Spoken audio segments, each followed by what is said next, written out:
up, peeps? Tony Baker here, back with another movie review. This time I'm reviewing the horror film Imaginary. Have y'all ever had an imaginary friend? I never did. You know what I'm saying? All my friends was tangible.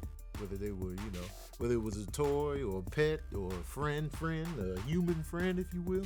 I never had the imaginary friend. Like I needed something I can touch and, hold, taste, pause. I never had that imaginary. I never was like, hey, Steve, what's going on today? And there's nobody there. It's like, maybe my imagination is just not imaginative enough. I don't know. But I never had one. But I would hear about them all the time. Now, this movie is about a haunted imaginary friend that may or may not exist. The story revolves around a woman artist who is dating a man who has two daughters, a teenage daughter and a young daughter.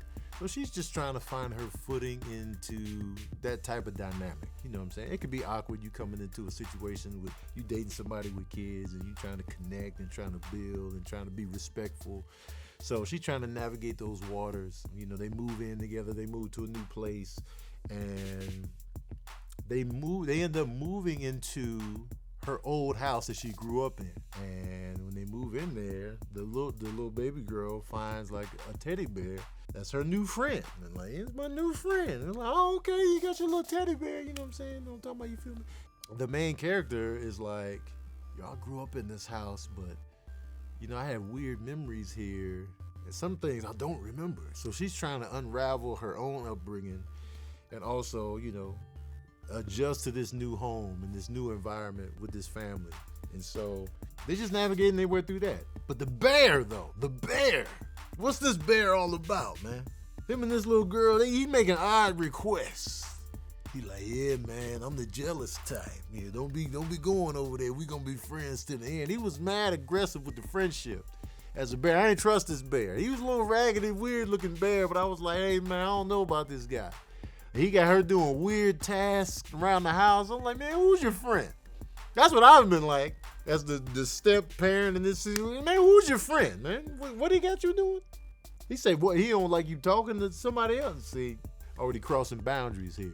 I don't want to give too much away, but the bear has sinister motives. Everything comes to a head as she's unraveling her own past with the house. And she had an imaginary friend when she was younger. So it's like, oh, okay. Scary movie shenanigans ensue. But I feel like, and the premise is cute, it's cool, but the tone of this movie, are we being grown and scary, or are we being goosebumpy? Now, Goosebumps was creepy, but it was soft creep.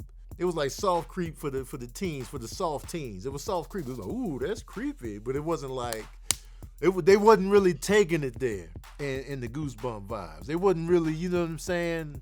Because I grew up on, they was taking it there type of horror. I grew up on Nightmare on Elm Street, Friday the 13th, Halloween. They taking it there. Texas Chainsaw Massacre. Like it was body counts. Taking it there. Real grown terror.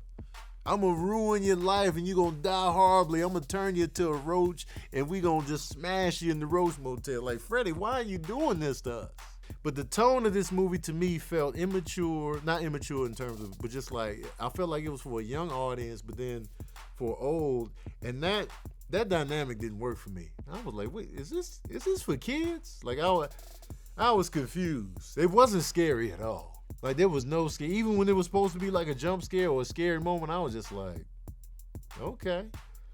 I went home to a dark house. I didn't even turn my lights on. I went home, it was regular. And I'll be shook when I get home. I turned the lights off at night. That's how non-scary this movie was. I slept in the dark. I moved around in the dark. I even pulled out the Ouija board and did that in the dark. That's how non-scared I was after this movie. I was just like, the tone, it didn't really do anything for me. And I was like, I was hoping for the best. I wanted to be scared and chilled, but I wasn't. I was not. And then the ending was just a little too silly. I felt like this was for ABC in the afternoon, maybe a Saturday afternoon ABC Fright Fest. I feel like they could have showed that on network television. I don't know, man, but forget all that. Y'all want to know a smooth jazz review of Imaginary? Well, here it is. Oh yeah.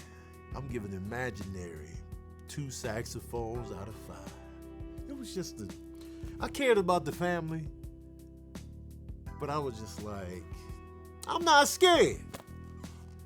And if we're gonna have an imaginary friend, we can take it there.